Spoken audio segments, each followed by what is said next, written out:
كل مرة هتفتح تيك توك او انستجرام هتلاقي الجاكيت ده قدامك، فيديوهات في الشوارع، في ستوريز، في لوكات الانفلونسرز. ناس كتير بقت لابساه كانهم فجأة اكتشفوا كنز. الجاكيت ده مش بس بقى منتشر، ده بقى بيتكرر زيادة عن اللزوم لدرجة انك ممكن تشوفه اكتر من مرة في نفس اليوم. ليه ايتم زي دي بالذات هي اللي ترند دلوقتي؟ وليه ناس كتير شايفاها احسن حاجة زارا عملتها السنة اللي فاتت؟ هل الموضوع لحد دلوقتي مجرد هايب ولا فعلا في سبب يخليه يستحق كل الضجة دي؟ الحقيقة ان الترندات مش بتيجي كده بطريقة عشوائية وخلاص. النهارده مش هنتكلم عن فكره الجاكيت نفسه وخلاص، احنا هنفهم ليه بيس واحده ممكن تقلب الدنيا بالشكل ده، وازاي الفاشن ساعات بيختار ايتم معينه ويخلي العالم كله يلف حواليها لحد ما تبقى فجاه بتحدد معيار الستايل في وقت معين. تعالوا نفهم ايه الموضوع ده، عشان القصه دي اكبر بكتير من مجرد جاكيت او غيره. لازم نفهم قبل اي حاجه ليه الجاكيت ده بالذات قلب الدنيا كده. مش عشان زارا نزلت جاكيت مختلف او جديد ولا حاجه، زارا بتنزل مئات القطع كل شهر ومحدش بياخد باله منها. اللي حصل هنا ان الجاكيت ده جمع 3 حاجات نادره لما بيجتمعوا في قطعه واحده. اول حاجه شكله ملفت من اول ما هتشوف، تاني حاجه سهل جدا تستايله مع لبس تاني، وتالت حاجه بيدي احساس انك عامل مجهود حتى لو انت لابس بيزك اوتفيت تحتيه. كمان لازم تفهم ان البيس مش بتبقى فايرال عشان الكواليتي بس، الجاكيت ده فوتوجينيك، يعني شكله حلو جدا في التصوير. اي حد بيلبسه قدام المرايه او في ستريت شوت بيطلع شكله جامد جدا، وده اللي خلى ناس كتير تحبه بسرعه وتخليه ينتشر بالطريقه دي. وساعتها بس الترند بيحصل لوحده، كل واحد يشوفه على حد تاني يحس ان في حاجه مختلفه فيقرر يجربه هو كمان. ناس كتير بدات تشتريه مش بس علشان محتاجاه، لكن علشان احساس الفير اوف ميسنج اوت، ان في حاجه هتفوتها لو ما جابتهوش دلوقتي ولبسته. بيجيلك احساس ان الجاكيت ده بتاع الفتره دي، ولو استنيت شويه ممكن الترند يعدي وانا لسه ما جربتوش. انا متاكد انك اول ما شفت الجاكيت ده حسيت انه مألوف وغريب في نفس الوقت. وهنا بقى الجزء اللي ناس كتير مش بتاخد بالها منه. المفاجأة ان الديزاين ده مش جديد ومش بتاع زارا اصلا. التصميم ده راجع لستايل شفناه قبل كده بسنين في شغل ايف سان لوران، ستايل الجاكيتات الجلد القصيرة اللي معتمدة على السيلويت بس ما فيهاش تفاصيل كتير. لو بصيت عليه كويس هتلاقي ان الجاكيت ده مش معتمد على اي لوجوز ولا حتى على الماتيريال، على قد ما هو معتمد على الشيب نفسه، البوكسي فيت القصيرة، الكتف الاعرض، الكولر العالي، وده اسلوب ايف سان لوران اللي معروف بيه من زمان. اللي حصل ببساطة ان زارا اخدت الروح دي وقدمتها بشكل اسهل واقرب للناس. زارا هنا بتوصل لك احساس ان البيس دي معموله بروح ديزاينر او موجوده في لاكشري براند، وعشان كده ناس كتير حست ان الجاكيت ده شكله غالي قوي حتى قبل ما تعرف ليه. فانت مش لابس جاكيت جديد، انت لابس فكره فاشن بقالها سنين، هي بس ظهرت المره دي بشكل يخلي اي حد يقدر يلبسها. تعالوا بقى نعرف الديزاين ده ايه مميزاته.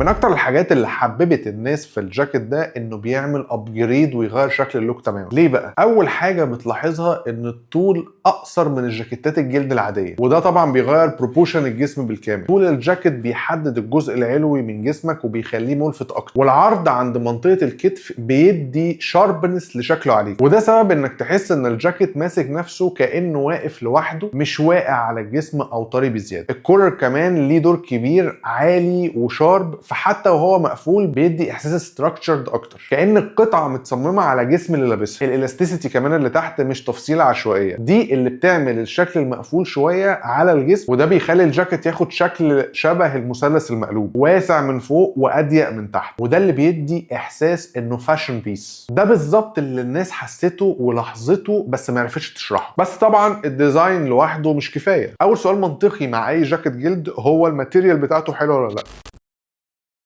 الجاكيت طبعا مش جلد طبيعي، هو مصنوع من جلد صناعي، ودي نقطة مهمة عشان ناس كتير بتفترض العكس من شكله. بس شكله مقنع جدا من بعيد، بيدي احساس جلد تقيل وشكله بريميوم، خصوصا بسبب التكتشر ماتيريال واللمعة الهادية اللي بتظهر مع الإضاءة. لكن أول ما هتلبسه هتلاحظ إنه أخف بكتير من الجاكيتات الجلد الحقيقية أو جاكيتات الجلد الطبيعي، وده بالذات جزء من سبب نجاحه. الخفة دي مخلياه سهل في الحركة وسهل يتلبس لفترات طويلة من غير ما تحس بتقل ونشفان الجلد الطبيعي. الطبيعي. الماتيريال معمول عشان الشكل مش بس عشان تعيش معاك، يعني الهدف الاساسي ان الجاكيت يحافظ على السيلويت اللي اتكلمنا عنه وفي نفس الوقت يفضل يتلبس كل يوم عادي. كمان الجلد الصناعي بيخلي السعر يفضل اكسسبل، وده سبب مهم في انتشار الجاكيت. فانت قدام ايتم معموله بذكاء، شكل قوي على الكاميرا، احساس فاشن بيس واضح، وماتيريال خفيفه تخليك تلبسه بسهوله حتى لو مش افخم جلد ممكن تلاقيه. وده يخلينا نوصل لتفصيله ناس كتير استغربتها اول ما عرفت القصه دي. من اذكى الحاجات اللي حصلت مع الجاكيت ده ان نجاحه الحقيقي ما بدأش في السكشن الرجالي. القطعه دي كانت نازله الاول في قسم الحريمي او الومن سكشن، وناس كتير من الرجاله خصوصا المهتمين بالستايل دخلوا جربوها بالصدفه. والمفاجاه ان الفيت ده طلع مختلف وجذاب بطريقه مش موجوده في وقتها في اغلب جاكيتات الرجالي. وده كان غريب لان التصميم نفسه اصلا مش مبني على قواعد جاكيتات رجالي كلاسيك، هو اقرب لفكره الفاشن سيلويت اكتر من كونه قطعه مربوطه بجندر معين. زارا طبعا لاحظت ده بسرعه جدا، ودي واحده طبعا من نقط قوتها انها بتراقب سلوك الناس مش بس خطتها الاصليه. بعد ما شافت الاقبال نقلت الفكره لقسم الرجالي ونزلته رسميا هناك. وده يورينا ان احيانا الترند مش بيتخلق من الماركتنج بس، لكن من الناس نفسها لما بتلاقي قطعه فيها حاجه مختلفه. الجاكيت ده مثال ان الحدود ما بين الرجالي والحريمي في الفاشن بقت اهدى بكتير، مش زي زمان، واللي في الاخر بيحدد الايتم حلو عليك في الاخر ولا لا، وشكلها على جسمك عامل ازاي، مش الليبل اللي مكتوب عليها. كل ده كلام جميل. نيجي بقى للمهم وهو العيوب.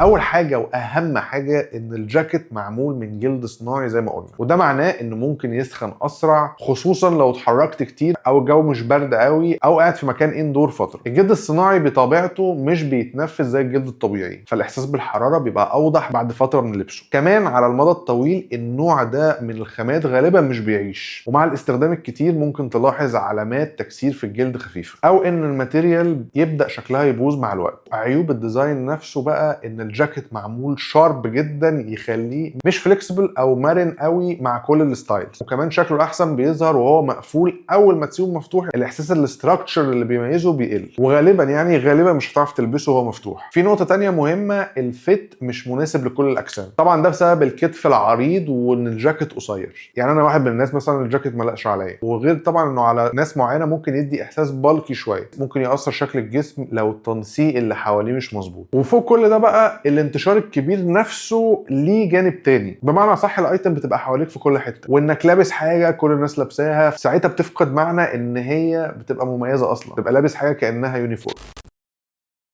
طيب هل هو يستاهل سعره فعلا؟ الجاكيت ده سعره حوالي 5000 جنيه. مش هقول لك ولا لا، هقول لك على حسب انت عاوز منه ايه بالظبط. لو انت داخل تشتريه على انه جاكيت جلد هيعيش معاك سنين طويله فغالبا ده مش الاختيار الصح، لكن لو محتاجه عشان ترندي بيس تبقى عندك تكمل اوتفيت معين يبقى تمام. من الاخر انت بتدفع مقابل الديزاين والشكل اللي واخد احساس هاي فاشن، من غير بقى ما تدخل نفسك في اسعار ديزاينز باسعار خياليه. هو ايتم حلوه لخروجات معينه او للتصوير. وده يخلينا بقى نسال اخر سؤال، تفتكروا فعلا الجاكيت ده هيكمل ولا هيبقى ترند قصير جدا وهيعدي؟